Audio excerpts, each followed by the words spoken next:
안녕하세요. 예수비전 선교교회 안희한 목사입니다.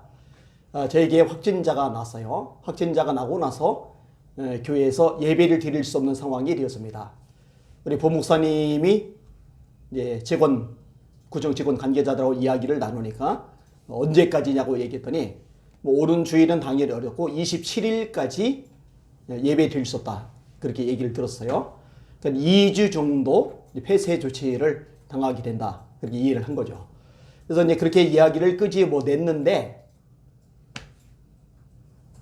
저는 그게 당연하다고 생각해서 별 이의제기 않고 그냥 이야기만 끄집어냈는데, 그리고 나서 경기도 의사협회 회장이신 이동욱 회장님이 저한테 연락을 해오신 거예요. 의료시설은요, 소독을 하고 나서 2시간에서 4시간 정도 지난 다음에는 다시 사용이 가능합니다. 그 다음에 일반 다중시설은요, 소독을 하고 나서 하루 정도 지나고 나면은 사용이 가능합니다. 그런데 교회에만 소독을 해도 2주 동안 코로나가 생존하나 봐요. 2주간 교회가 폐쇄를 당하니까 있을 수 없는 일이 발생한 거예요. 이게 생각보다 심각한 문제더라고요. 이거 차별이 너무 심한 거더라고요. 그래서 이 부분에 대해서 제가 이야기를 끄집어냈습니다. 자, 우선 저도 코로나 확진이 걸렸고 격리 조치를 당했어요. 며칠간 아파가지고 인터넷 공간이고 유튜브고 제가 들어가 보지를 못했어요. 그리고 나서 크리스찬 투데이에 희한한 제목의 기사가 올라가 있는 걸 봤습니다. 원래 크리스찬 투데이는요, 제가 귀하게 여기는 신문입니다. 한국 교회에 아마 가장 보탬이 많이 되는 기사들을 실는 언론이 크리스찬 투데이일 겁니다.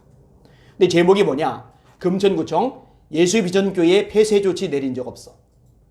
제 눈을 의심했어요. 금천구청 예수비전교회 폐쇄 조치 내린 적 없어. 아니 그럼 우리 부목사님이 거짓말을 했단 말이에요. 27일까지 문을 닫아야 된다고 저한테 보고를 했는데요. 자, 기사 내용을 제가 읽어드릴게요. 안희한 목사가 자신이 심원한 서울 금천구 예수비전교회가 2주간 폐쇄당했다고 밝힌 가운데 관할구청인 금천구청 담당자는 교회 폐쇄 명령을 내린 적이 없다고 반박했다. 금천구청 쪽은 확진자가 나오면 방역 조치를 하기 위해 2시간 동안 임시 폐쇄를 한다. 그게 전부. 그거 전부 아니에요, 절대로. 라며 집합 금지 조치도 내린 적이 없다고 전했다.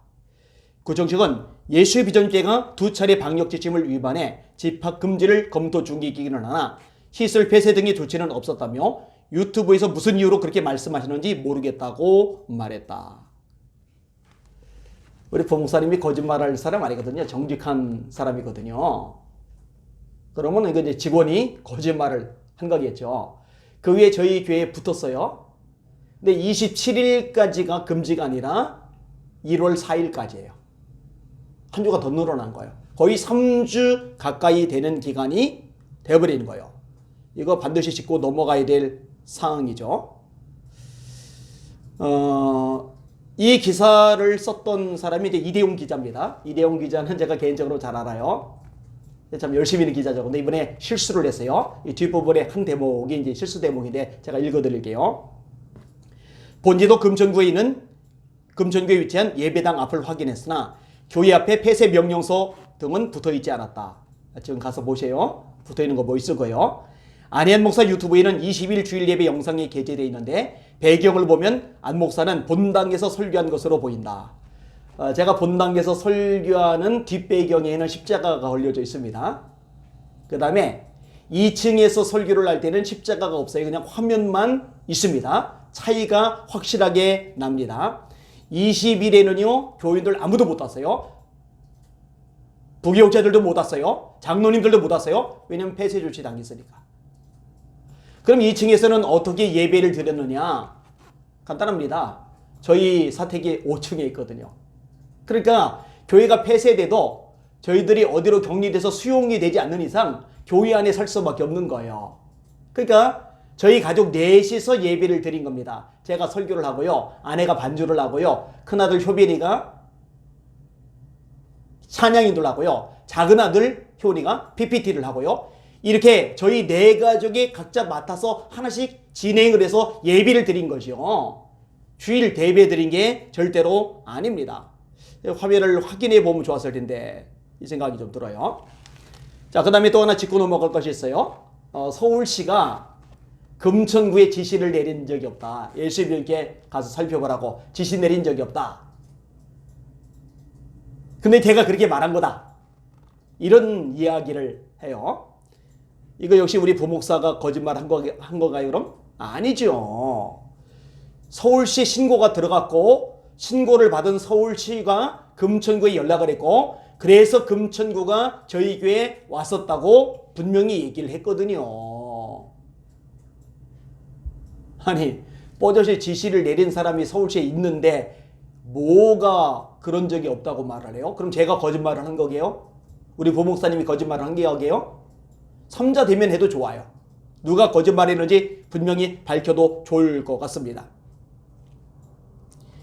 그리고 20일에는요. 시청에서 시청 직원들이 찾아온다는 이야기도 분명히 들었어요. 시청 직원들이 찾아온다는 이야기를 제가 들었기 때문에 제가 방송을 또 내보낸 거예요. 출입금지 시켜라. 이건 무단 침입이다. 불법 가택 침입이다. 근데 이제 확진자가 나오는 바람에 폐쇄를 당해서 충돌할 일이 안 생겼던 거죠.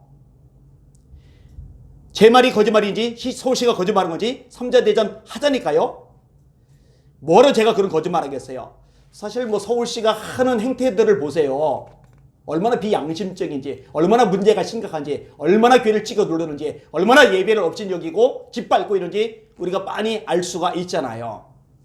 여러분 서울시에서 했던 얘기 알잖아요. 교회에 빗질된 성경, 찬송 이용하지 말아라. 그럼 시청 복사기도 이용하지 말아야죠. 화장실도 이용하지 말아야죠. 엘리베이터 버튼도 이용하지 말아야죠.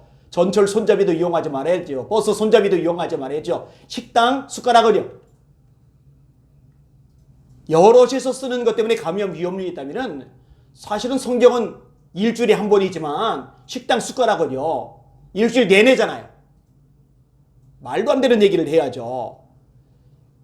11월 달에 확진자 폭전이 있었을 때요. 여러분 서울시청 관계자가 뭐라고 얘기를 했어요? 8.15 탓이라고. 3개월 전 탓이라고.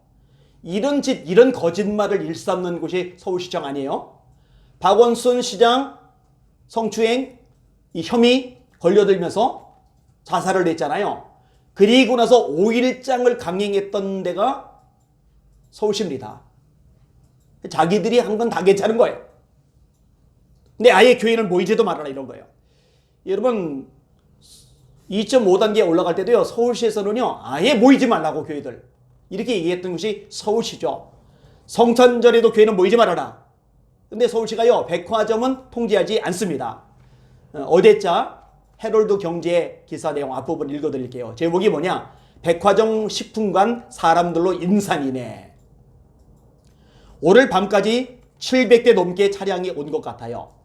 낮에는 수십 미터 정도 차들이 길게 이어졌다니까요.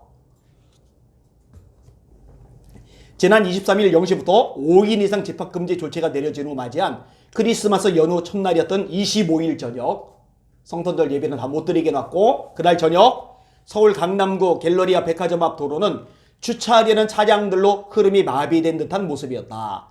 이곳에서 만난 20대 주차관리요원 임모 씨는 연휴를 맞아오는 가족 단위 손님들의 발길이 멈출 줄 모른다고 털어놨다. 백화점 식품층은 백인 금지 조치라도 내려야 할 판 성탄절 당일이었던 지난 25일 찾은 갤러리아 백화점과 서울 서초구 신세계 백화점 강남점은 사람들로 인산인해였다. 특히 의류, 화장품 판매장은 썰렁했지만 유독 생필품을 사고 음식을 먹는 푸드코트가 있는 식품층에는 사람들이 넘쳐났다. 강남구 대치동에 사는 이모 씨는 나도 여기 와서 깜짝 놀랐다. 백인 금지 조치라도 내려야 할 판 아니냐며 멋쩍게 웃었다. 여러분 이게 현실입니다. 교회 단합 많이 나가는 분들 눈 똑바로 뜨고 보세요. 예배 집 밟는 거 아니라는 분들 눈 똑바로 뜨고 보세요. 여전히 문재인 정부 잘한다는 목사님들 정신 바짝 차리고 보세요. 여전히 문재인 정부 잘한다고 하는 교인들 눈 똑바로 뜨고 보셔야 돼요. 이게 현실이라니까요. 뭐 더 인용할 필요도 없어요. 대체 뭐 하자는 겁니까? 지금 대한민국은요 확실하게 이상합니다. 이상하게 보지 않는 사람들이 문제가 있는 거죠. 그도 이상한 거죠. 특별히 서울시 굉장히 이상합니다. 박원순 서울 전 서울시장이 세상을 떠나서도 여전히 이상한 게 매일반이에요. 바로잡아야 됩니다. 여러분, 소중한 것은요, 지키지 않으면 무너집니다. 소중한 것은요, 지키지 않으면요, 빼앗깁니다. 이미 무너졌죠? 이미 빼앗겼죠? 더 무너지지 않도록, 더 빼앗기지 않도록, 이제라도 목소리 내야죠. 이제라도 움직이고 행동하고 싸워야죠. 잠잠하면 안 되는 거예요. 제가 타겟이 되는 거 괜찮습니다. 공격받아도 좋습니다. 한국 교회만 살릴 수 있다면, 한국 교회만 지킬 수 있다면, 예배만 되돌릴 수 있다면 어떤 대가든지 지불할 수 있으니까요. 정말 다행인 거는요, 많은 목사님들이 이제 움직여주고 계셔요. 박수를 보내드립니다. 힘을 내시길 바랍니다. 그런데 아직도 미온적인 교계 지도자분들이죠. 교계 연합단체 단체장님들. 가만히 계시지 마세요. 좀 움직여주세요. 지금이라도 마지막 찬스라 생각하고 좀 나서주세요. 교단장님들도 마찬가지예요. 각 교단마다 교단장님들 계시잖아요. 그 다음에 대형교회 목사님들도 마찬가지예요. 나서주세요. 목소리 내주세요. 싸워주세요. 이번 성탄절이 겪었잖아요. 얼마나 예배가 짓밟혔는지. 성탄절 예배는 그렇게 20명도 못 들어오게 다 해놓고는 백화점에는 그렇게 사람들 모여들고 차량들 그렇게 빌려들고 이게 말이 안 되잖아요. 그런데도 가만히 계실 겁니까? 이건 한두 교회의 문제가 아닙니다. 한국교회 전체의 사활이 걸린 문제입니다. 함께 움직이고 목소리 내고 기도하고 싸운다면 그때 하나님이 도와주실 줄 믿습니다. 제가 참 좋아하는 말씀 하나 인용하고 정리할게요. 그러나 이 모든 일에 우리를 사랑하시는 이로 말미암아 우리가 넉넉히 이기느니라. 그러나 이 모든 일에 우리를 사랑하시는 이로 말미암아 우리가 넉넉히 이기느니라. 넉넉히 이길 것입니다. 힘을 냅시다. 할렐루야.